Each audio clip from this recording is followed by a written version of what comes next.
भक्ति शास्त्र सम्मत होनी चाहिए। आप कुछ भी करें वो भक्ति नहीं हो सकती। इस बात को ठीक ठीक समझना चाहिए। आप कुछ भी करें, बोले महाराज हमारी ये श्रद्धा है, बोले शास्त्र के सीमा से बाहर जाकर के होने वाली श्रद्धा भी उत्पात का कारण बनती है। श्रद्धा को भी शास्त्र की सीमा में ही रहना चाहिए। शास्त्र की सीमा से बाहर होने वाली श्रद्धा भी अंधश्रद्धा होती है, जिसको आज अंधश्रद्धा कहते हैं। अंधश्रद्धा की परिभाषा क्या है? बोले अंधश्रद्धा की परिभाषा यही है कि जो शास्त्र की सीमा से बाहर मनमुखी और भक्ति का ही पर्यायवाची शब्द कहा जाए तो श्रद्धा है। श्रद्धा को ही भक्ति कहते हैं। वो भी कैसी श्रद्धा, कैसा प्रेम? तो कहते हैं कि महनीय विषये प्रीति ही भक्ति ही। महनीय जनों के प्रति जो प्रीति हो उसका नाम भक्ति। सभी प्रीति को भक्ति नहीं कहते। बाप अपने बेटे से प्रेम करता है, लेकिन बाप के द्वारा बेटे के प्रति किया गया जो प्रेम है उस प्रेम को हम भक्ति नहीं कह सकते, क्योंकि वो महनीय के विषय में नहीं है। पिता के लिए बेटा महनीय नहीं होता। वात्सल्य का पात्र हो सकता है, दुलार का पात्र हो सकता है, वो महनीय नहीं होता। इसलिए बाप के द्वारा बेटे के प्रति किया गया जो प्रेम है वो प्रेम भक्ति नहीं है, वो प्रेम है। लेकिन बेटा बाप से प्रेम करे, बाप की सेवा करे, बाप की आज्ञा का पालन करे तो उसको कहते हैं पितृभक्ति। क्यों? बोले वो महनीय के प्रति, पुत्र के प्रति पिता महान। उसी प्रकार मां पुत्र से प्रेम करती है तो उसको वात्सल्य कहते हैं, लेकिन वही पुत्र अपने मां के प्रति समर्पित होकर प्रेम करता है, उनकी आज्ञा का पालन करता है तो उसको मातृभक्ति कहते हैं। तो महनीय विषय प्रीति ही भक्ति ही। महनीय जनों के प्रति जो प्रीति होती है उसे भक्ति कहते हैं। अब भगवान के संदर्भ में वो भक्ति कैसे है? तो कहते हैं भगवान सबसे महनीय है, महानतम है। वेदों ने कहा कि अणोर अणीयान महतो महीयान। भगवान महतो महीयान है, महान से भी महान है। और ऐसे महान परमात्मा के प्रति हमारी जो प्रीति है, जो श्रद्धा है, उसका नाम भक्ति। अब वो भक्ति किस प्रकार से हो? जैसे हमको समझ में आवे वैसे कर लें? कहते नहीं। शास्त्र के सीमा में रहकर इतिहास पुराणाभ्याम वेद शास्त्र विधिम बिना, आचार्य कहते हैं कि इतिहास पुराण वेद शास्त्र की विधि को छोड़कर केवला हेतुकी भक्ति ही उत्पाताय कल्पित। इतिहास पुराणाभ्याम वेद शास्त्र विधिम बिना केवला हेतुकी भक्ति ही उत्पाताय कल्पते। शास्त्रकार कहते हैं कि इतिहास पुराण को छोड़कर, वेद की विधि को, शास्त्र की विधि को छोड़कर केवल अपने मनमाने ढंग से हम भक्ति करें तो वो भक्ति क्या है? बोले उत्पाताय कल्पते। वो भक्ति उत्पात को उत्पन्न करती है। उस भक्ति से उत्पात होगा। वो उत्पात क्या होगा? बोले वेद के सिद्धांत का नाश होगा, करने वाले का नाश होगा, भ्रम पैदा होगा, अज्ञान की एक श्रृंखला चल पड़ेगी और उसका परिणाम बड़ा भयानक होगा। इसीलिए शास्त्र सम्मत भक्ति का ही महत्व आचार्यों ने कहा है। इसीलिए शास्त्र की विधि से हम भगवान की भक्ति करें, और शास्त्र की विधि को जानने के लिए शास्त्र को श्रवण करना पड़ेगा। श्रोतव्यो मंतव्यो निदिध्यासितव्य। शास्त्र की विधि का न ज्ञान होने के कारण कोई भी अज्ञानी व्यक्ति अपने विचार से किसी भी व्यक्ति को भगवान बना देता है। कितने नकली भगवान इस दुनिया में पूजित हो रहे हैं, और बाद में उन भगवानों की स्थिति क्या होती है? बोले जिंदा रहे तो जेल जाते हैं और मरने के बाद गाली सुनते हैं। कितने मरेच्छों को भगवान बना करके गली गली उनके मंदिर बन गए। साईं जैसे व्यक्ति को भगवान बना दिया, क्यों? साईं को भगवान बनाने वाले कौन है?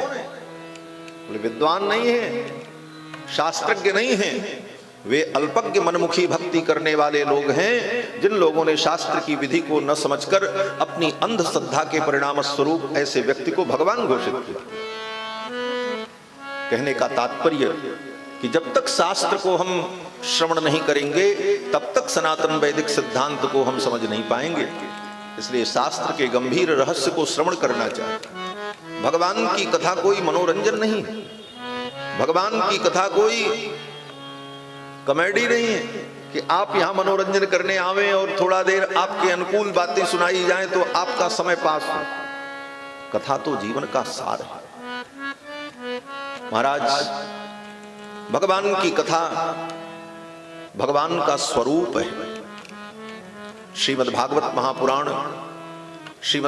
महापुराण में और भगवान श्री कृष्णचंद्र में रंच मात्र भी अंतर नहीं। ये भगवान की शब्दमयी मूर्ति।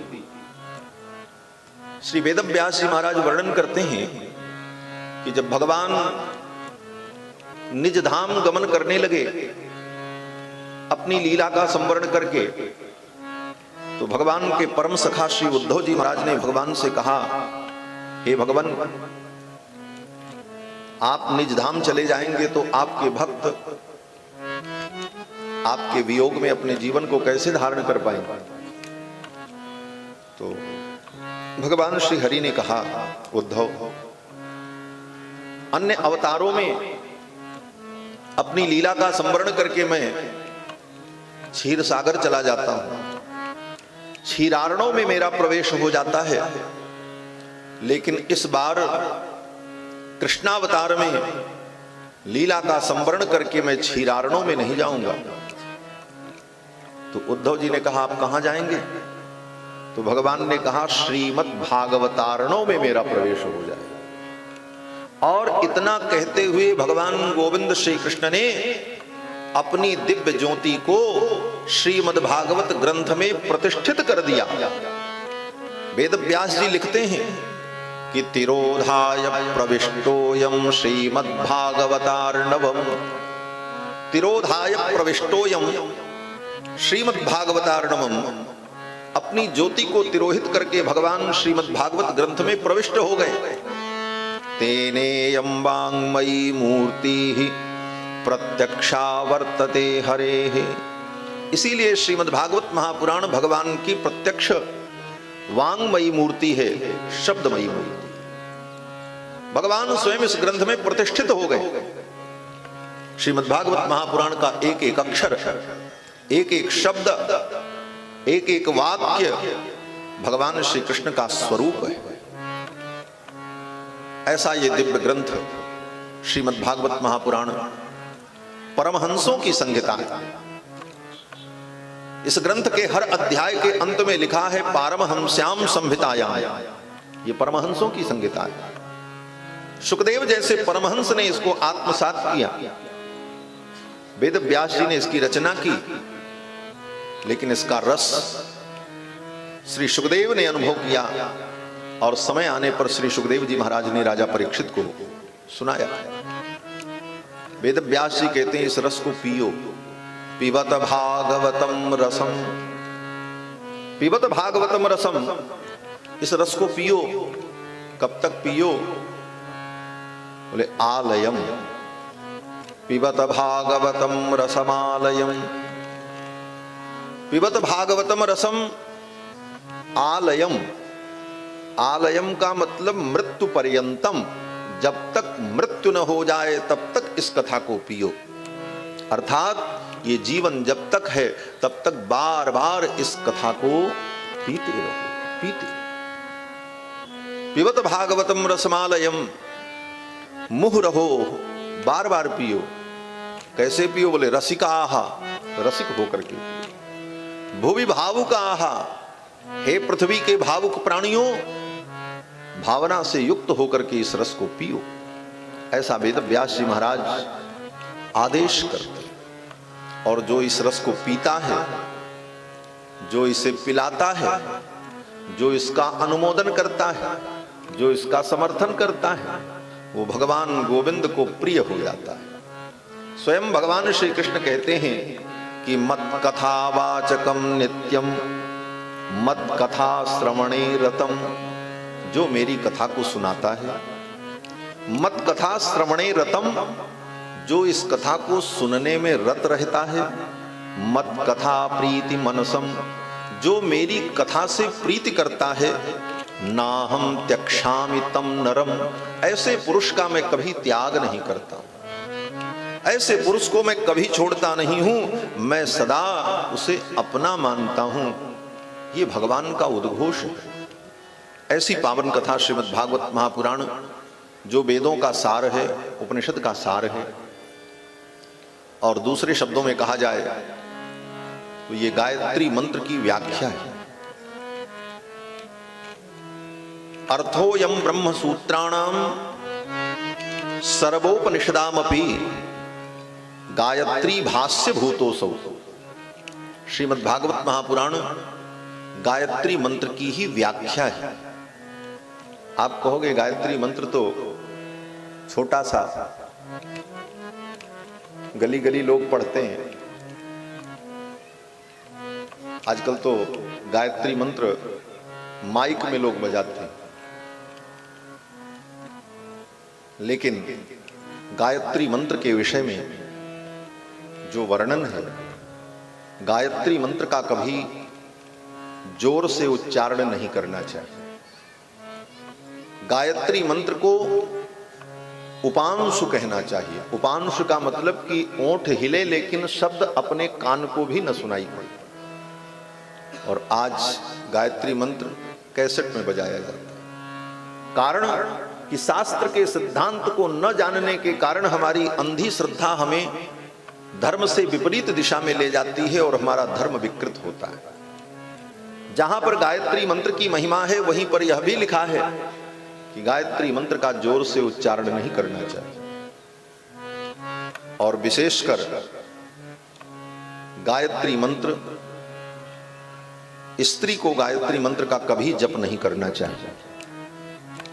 व्यासपीठ से मैं बोल रहा हूं, गायत्री मंत्र का जप स्त्री को कभी नहीं करना चाहिए।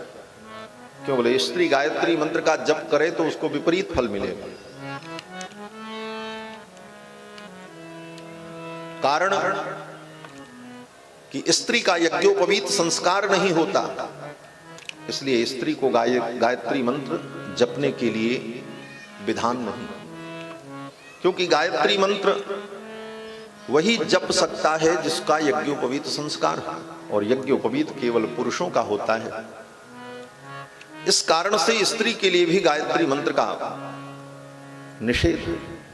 इन सारे विधि निषेधों को मानते हुए जब हम शास्त्र की मर्यादा में रहकर शास्त्र के वचन का अनुपालन करते हैं, तभी शास्त्र के बताए गए फल हमें प्राप्त होते हैं। श्रीमद् वाल्मीकि रामायण में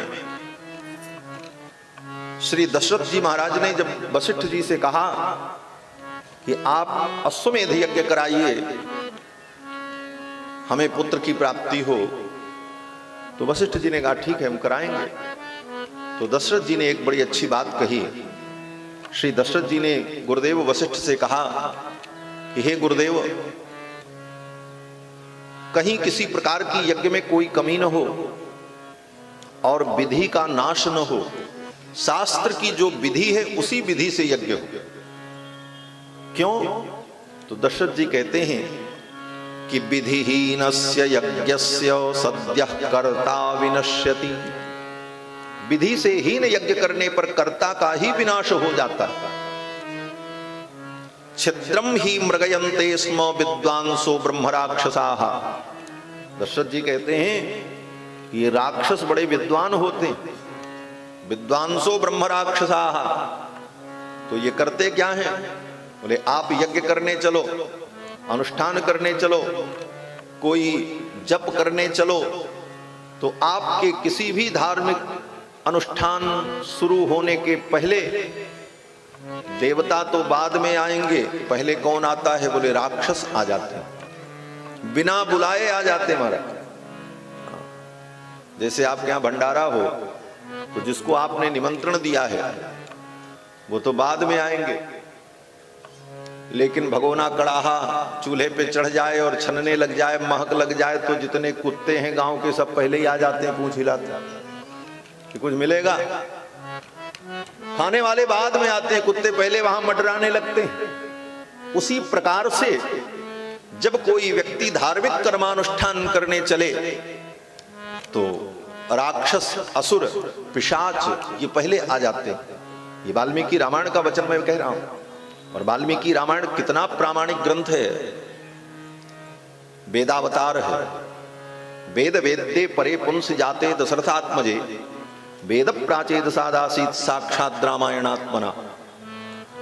वेद वेद्य परमात्मा जब 4 रूपों में प्रकट हुए, राम लक्ष्मण भरत शत्रुघ्न के रूप में, तो चारों वेदों ने ही परमात्मा के गुण का गान करने के लिए रामायण के रूप में अवतार लिया।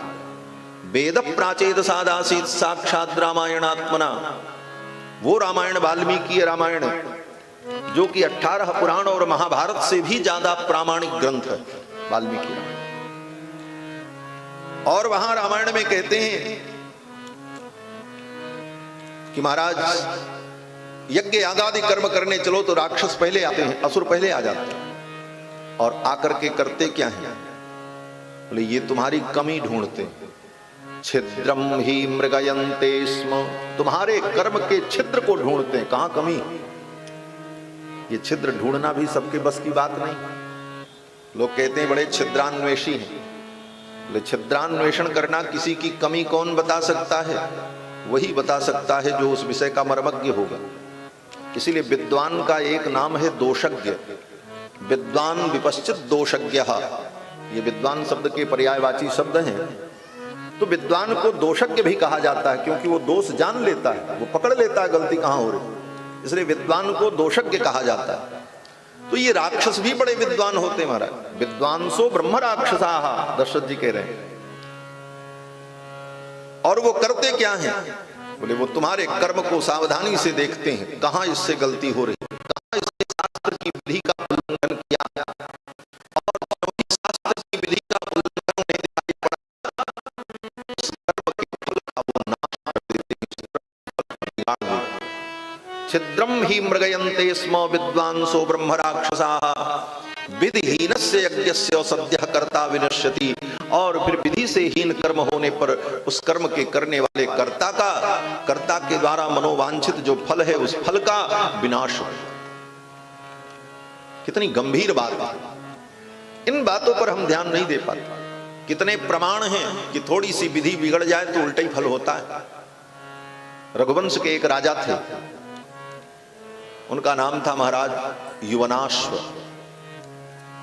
पुत्र की प्राप्ति के लिए यज्ञ कर रहे थे और यज्ञ मंडप में रात्रि में शयन करना था, विधि थी।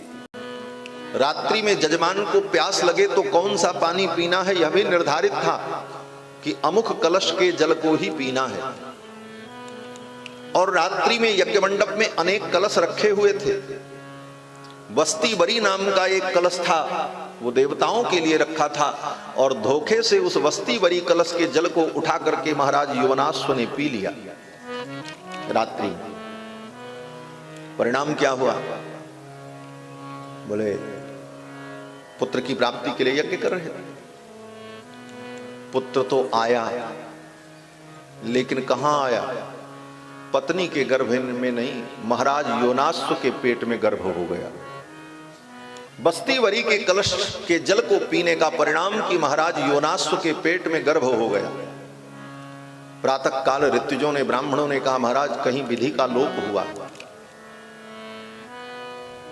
निरीक्षण परीक्षण करने के बाद इस निष्कर्ष पर पहुंचे कि वस्ती बरी कलश के जल को इन्होंने धोखे से पी लिया, तो गर्भ तो अब इनके पेट में आ गया। ऋषियों ने कहा बड़ी समस्या, अब इस बालक को पैदा कैसे किया जाए। तो ऋषियों ने महाराज योनाश्व के पेट को चीरकर उस बच्चे को बाहर निकाला। बच्चा तो सुरक्षित पैदा हो गया। योनाश्व महाराज भी बच गए, लेकिन उस बच्चे को दूध कौन पिलावे? मां जन्म देती तो मां के पयोधर में दुग्ध होते, उसका पालन कौन करे? तो देवराज इंद्र आए और देवराज इंद्र ने कहा कि मेरी तर्जनी उंगली में अमृत है, मेरी उंगली को ये चाट करके स्वस्थ हो जाएगा, जवान हो जाएगा। और महाराज देवराज इंद्र ने अपनी उंगली उस बालक को चटाई और कहा कि माम धास्यति, माम माने मुझको, धास्यति माने मेरी उंगली को ये पिएगा। धाय माने जो दूध पिलाती है उस मां को धाय कहते हैं। भेंट पाने धातु है व्याकरण में, पीने के अर्थ में। तो शब्द की निष्पत्ति होती है कि मानधाता के ओ योनाश्व के पुत्र को इंद्र ने अपनी उंगली पिलाई और कहा माम धास्यति, ये मेरी उंगली को पिएगा, इसलिए इसका नाम मानधाता होगा। रघुवंश के राजा महाराज मानधाता जो हुए वो अपने बाप के पेट से पैदा हुए, केवल यज्ञ की एक विधि में कमी हो जाने के कारण। श्रीमद् भागवत महापुराण में भी कथा है कि विधि का लोप होने का परिणाम क्या हुआ। बोले त्वष्ट्रा महर्षि ने यज्ञ किया कि ऐसा पुत्र उत्पन्न हो जो इंद्र को मार दे, इंद्र को जीत ले, ऐसा पुत्र पैदा हो। और संकल्प किया और संकल्प करके आहुति दी। इंद्र शत्रुर विवर्धस्व, इंद्र के शत्रु का विवर्धन हो, इंद्र का शत्रु पैदा हो जो इंद्र को मार दे, क्योंकि त्वष्टा महर्षि के पुत्र को इंद्र ने मार दिया था। तो इंद्र से बदला लेने के लिए त्वष्टा महर्षि ने यज्ञ में यह संकल्प किया कि ऐसा पुत्र पैदा हो जो इंद्र को मार दे, इंद्र शत्रु पैदा हो। मंत्र पूरा वही था, सब विधि वही थी, लेकिन एक छोटी सी गड़बड़ी हो गई और फल उल्टा हो गया। बालक तो पैदा हुआ, बड़ा पराक्रमी था, लेकिन वो इंद्र को नहीं मार सका, इंद्र ने ही उस बालक को मार दिया। और गड़बड़ी क्या हुई? बोले सुन करके आपको आश्चर्य होगा कि जिस मंत्र का उच्चारण किया त्वष्ट्रा महर्षि ने, उस मंत्र के उच्चारण में एक स्वर का केवल अंतर हो गया, बस। स्वरतो वर्णतो मिथ्या प्रयुक्तो न तमर्थमाह, सवाग वज्रो जजमानम हिनस्ति यथेंद्र शत्रु स्वरतो पराधात। स्वर के एक अपराध के कारण त्वष्टा महर्षि के पुत्र को इंद्र ने मार दिया। और शब्द था इंद्र शत्रु, यही शब्द था। इंद्र शब्द, शत्रु शब्द के दो अर्थ होते हैं, दो प्रकार के समास होते हैं। इंद्रस्य शत्रु, इंद्र शत्रु, षष्ठी तत्पुरुष समास, और इंद्र शत्रु जस्य बहुब्रीहि समास।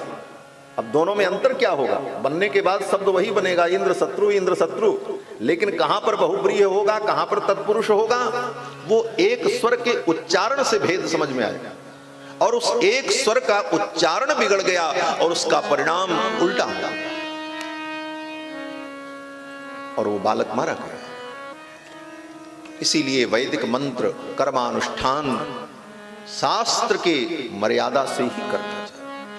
आज लोग कहते हैं हम क्यों नहीं मंत्र पढ़ सकते? बोले मंत्र पढ़ने के लिए 12 वर्ष तक गुरु के चरणों में रहकर एक एक स्वर के उच्चारण को सीखना पड़ता, और तब सीखने के बाद जब योग्यता प्राप्त हो तब उस मंत्र के द्वारा सारी क्रियाएं की जाती हैं। एक स्वर गड़बड़ हो जाए तो उल्टा अर्थ हो जाता है। महर्षि पतंजलि जो योग शास्त्र के विद्वान हैं, महर्षि पतंजलि ने अपने व्याकरण महाभाष्य में यह श्लोक कहा है कि स्वरतो वर्णतो मिथ्या प्रयुक्तो न तमर्थमाह, सवाग वज्रो जजमानम हिनस्ति। वह मंत्र ही वाणी का वज्र बनकर के जजमान का नाश कर देता।